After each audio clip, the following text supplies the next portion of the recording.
Hey there, welcome back to the channel. We're gonna get right into it now. We've got some brake work to do on the rear end of the car.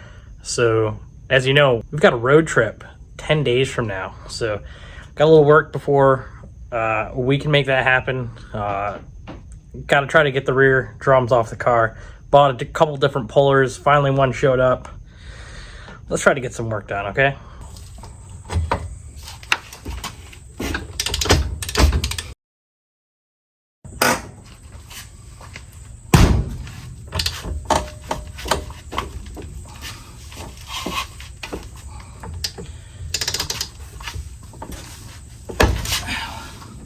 I've been soaking this for the last week or so, I'm not surprised that it broke free.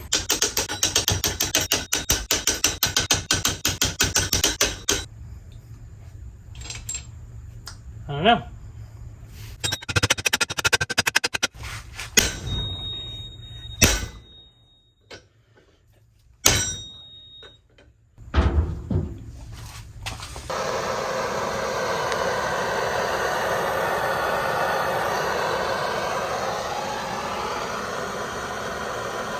A little on the hot side now, but we did use our torch and the whole sheboygan is loose. So hopefully that'll come off the rest of the way. Got to get the nut out of the way. This puller here I got off of Amazon. It's the second one I ordered. The first one I ordered still hasn't shown up. So your guess is as good as mine. But we did successfully break this free.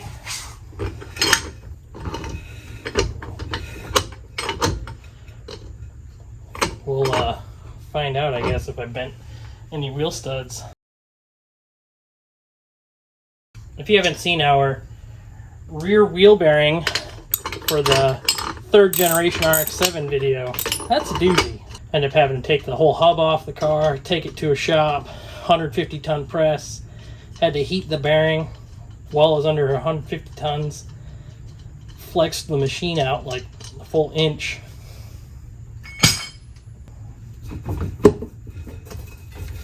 Oh no, I just pushed it back on. Ooh, hey, ow, ooh, it's hot. Oh, come on. Did I really just push that back on there? You idiot. Okay, couple whacks with the hammer and it's loose again. Whoa, whoa! Drum's not in bad shape, actually. Could be better, could be worse. It's functional, I'd say. But we're in there like swimwear. Look at this thing, that's kind of neat. You know what I need? I need some brake parts cleaner because this is a mess. And yeah, I don't know anything about any of this stuff.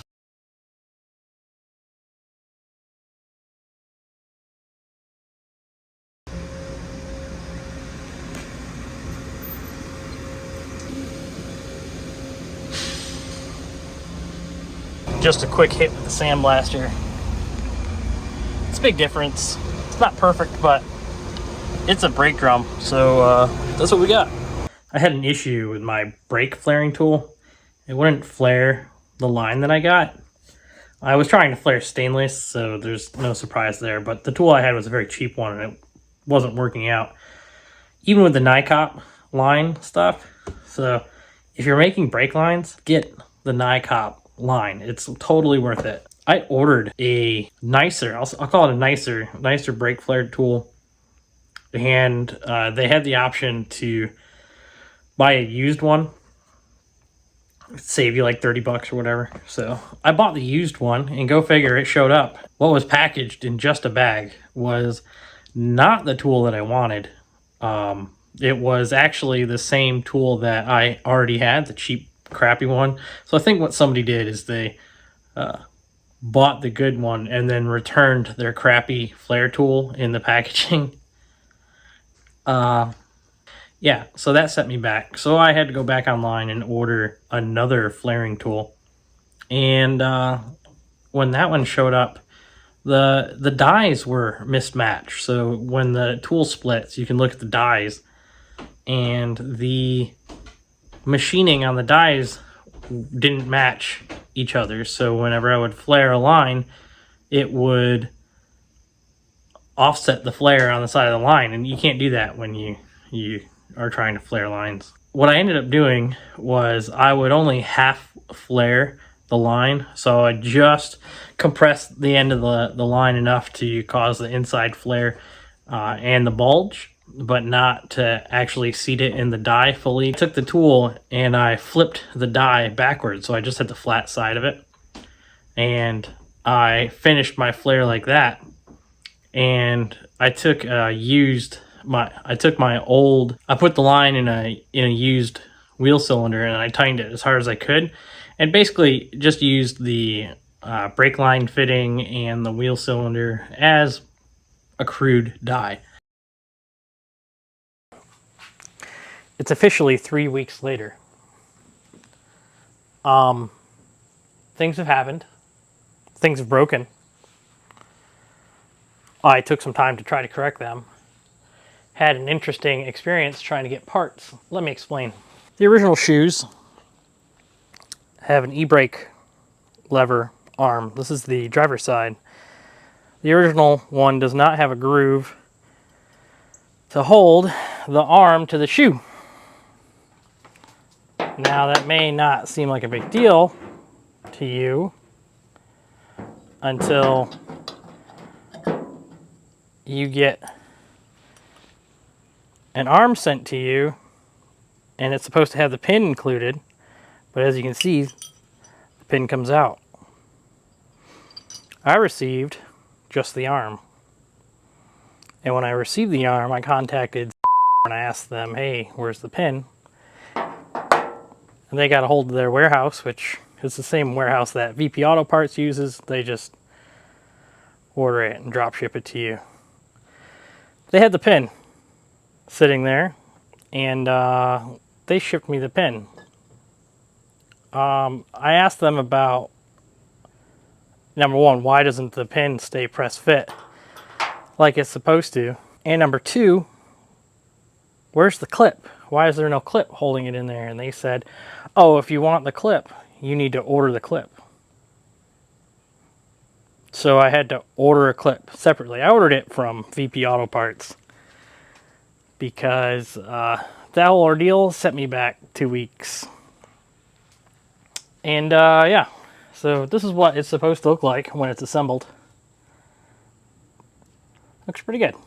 Let me show you on the other side. So this is what you are left with once you get your brake backing off. I cleaned it up a little bit, painted it, did the whole thing.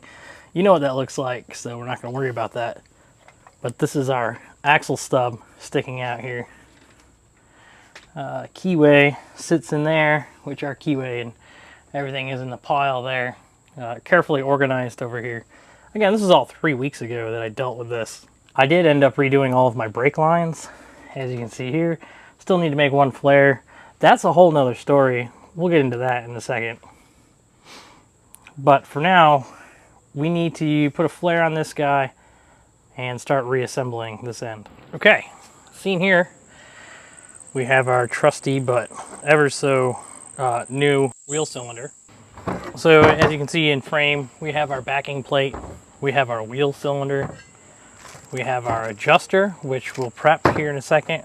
We have our e-brake lock tab, and then we have the old hardware from everything. All this is 3/8 and 7/16. We're going to start off by taking the adjuster out of the bag. There are slides, you can see it here. There's a screw in the center, and then slides on either side. I don't know where that cricket is, but I'm gonna kill it. Carefully take this rubber band off, let the slides come out, and then take your adjuster and thread it in so you can see the threaded end inside the hole there, because you want to try to get grease in behind that so that it can go in along your guy there.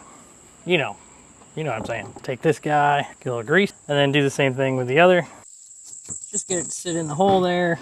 Then you gotta run it in, and you want to get that cone to sit in far enough so that you can get your adjuster to sit on the front side of it. Then one goes on one side, itself up. The other goes to the other side. Oh, if it doesn't go, flip it 180. And if you hold the outsides, you can twist it. And as you can see, it'll push the adjusters out. And we're going to put the rubber band back on that. And we can attach our adjuster to the backing plate. It only goes on one way. Boom, done. Look at that. You're a pro. Just kidding. Flip that over, hold it in place. I know, it's tiny. That's what she said. 7/16.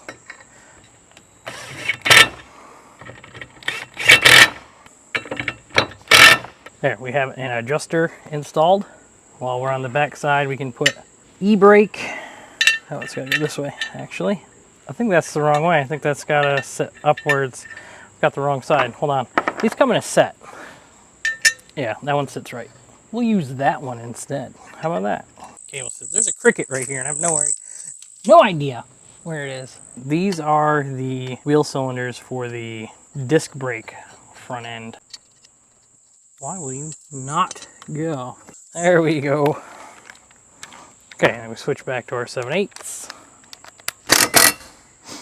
Okay, wheel cylinder is in place. There we go. Making our way downtown, walking fast, faces past. I'm gonna squeeze the brakes onto this while I have it here. That'll sit in there, that'll sit right there. You can see that. They will sit on these pads right here and will sit within this gap. This is the e-brake arm, the loose one that does not sit in the thing. And then the other holdup we had was these clips.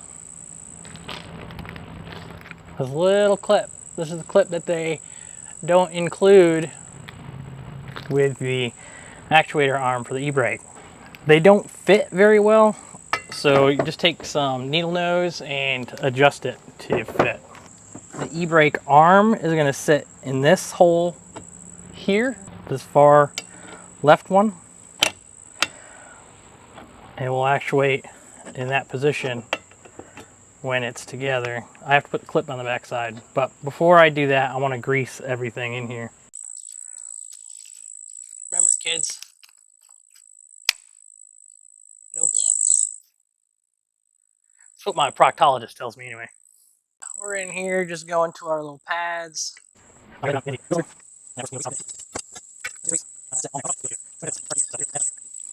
to go. It's a bit tighter now, so of course it doesn't go on as easily.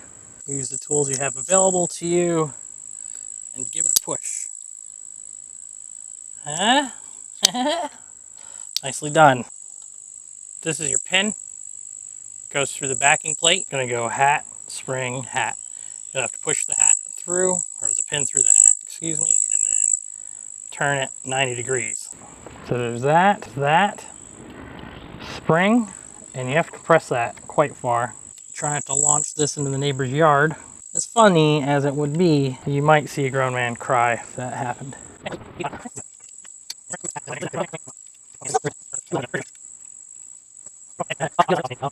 I'm not gonna put the main springs on it yet, just because that's a little bit finicky, and I want to have this mounted so I can pull against it. It's nice to have a little extra leverage.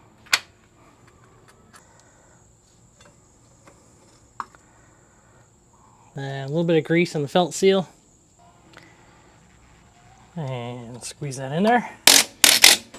You need to get this portion of brake line to sit perfectly horizontal to line up with your wheel cylinder. Otherwise, you're going to fight with it for a while. I'm probably going to fight with this for a while, and then we'll be right back. Something I found that works pretty well for me is to take a strap, go around the brake shoes to make sure they stay in place. Make sure they're sitting where they need to sit. Stick your finger in the grease for good measure. Wipe it on something close by. Usually a nice shirt, something that'll make the old lady mad. Okay. That ain't going anywhere. From here you can do springs. Small spring goes on the top. I recommend doing the rear side first because you really don't have the space to work around the e-brake arm. And of course, you gotta get this over to the other side. So, some needle nose, pull, push, you're in. Easy day. That guy first, obviously. And then get this guy to come out here. Oh, make a liar out of me. This side went together way easier. I think I have the adjuster not adjusted as far as the other side was. But yeah, that's it. You're not really going to see anything when I mess around with the e-brake cable, so I'm just going to cut the camera, and when you come back, you'll see it on there. It's a pain in the butt, is what I'm saying. Just make sure your adjuster is all the way loose under the car.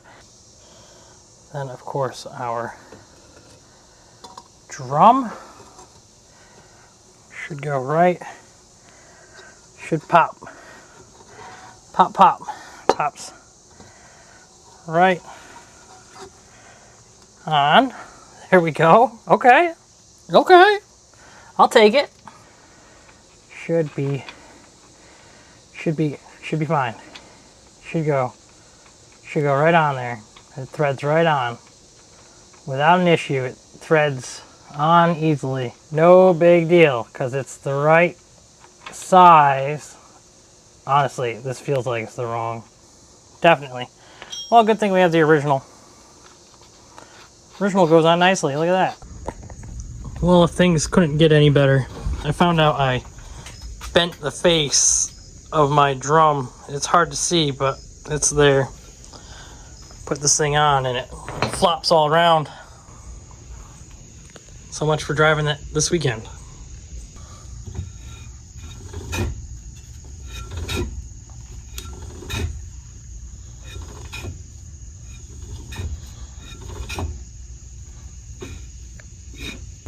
It is a concern when you're pulling drums that you might bend them, and I bent both of mine. So now we wait another week until we can get new drums.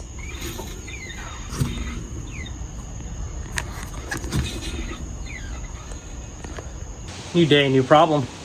Put a call out on Instagram yesterday looking for anybody local to the Atlanta area that had brake drums for a 122S. And lo and behold, No Speed, Eli. He said, I got you. He's got a couple. One's, but one's usable. So we're going on a drive today.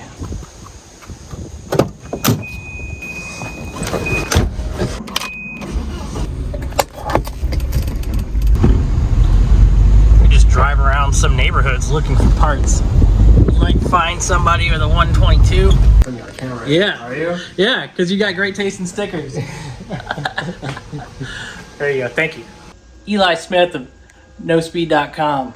If you want Amazon P1800, 140, 240, stickers, mugs, what have you, hit them up. Also Instagram, NoSpeed.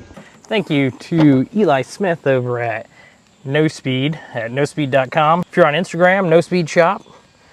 He had some drums for me.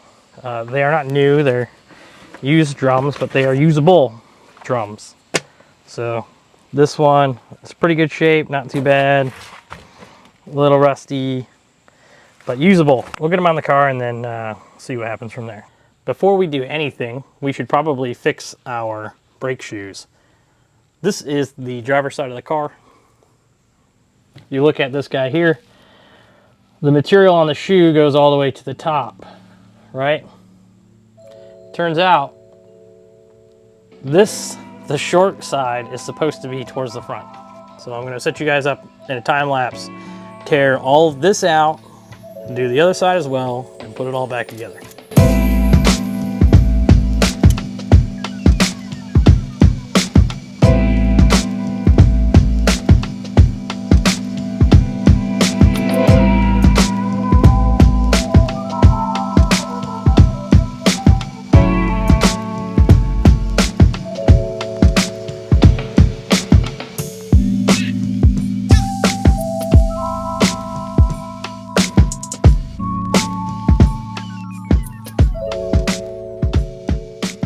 It's not much, but this is what success looks like.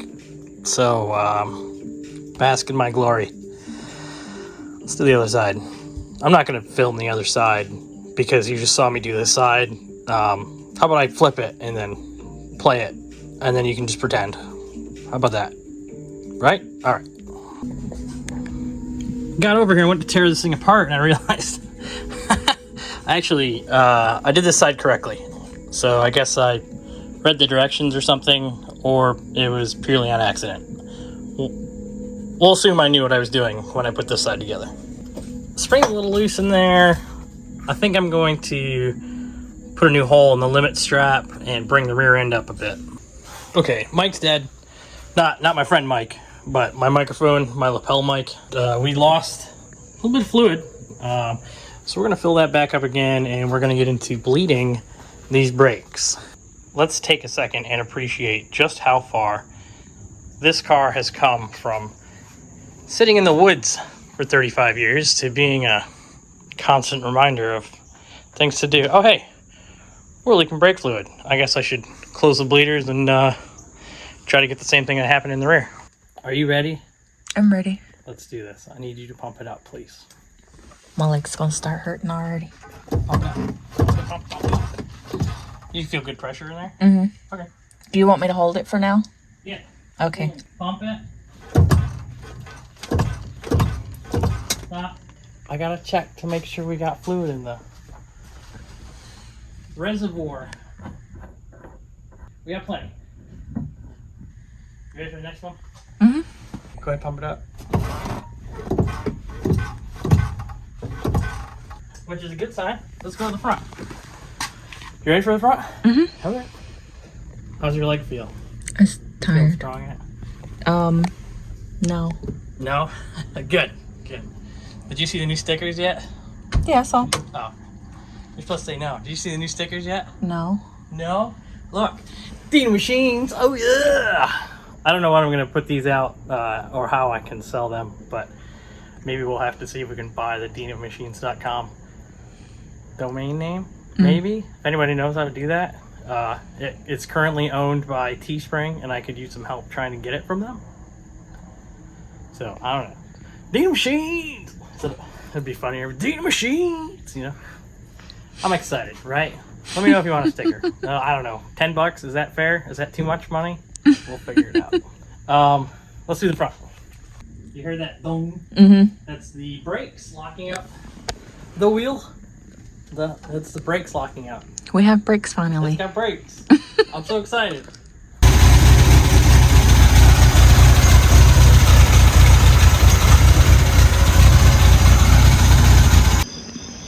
I just started it, and I was running like doo-doo and acting like it's not getting any fuel, so I pulled the fuel filter.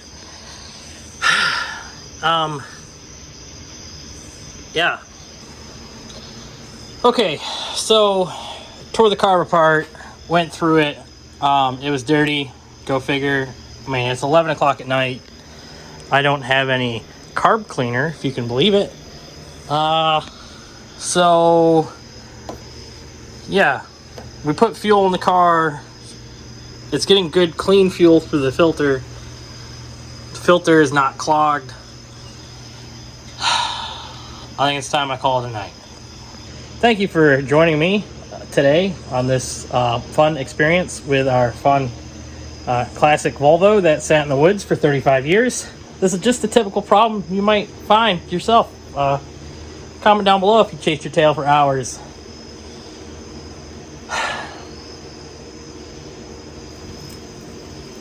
I don't know what the hell that is. Mothra! Wow. Thanks for stopping by. How about you get in your garage, you fix something, huh? Have a good night.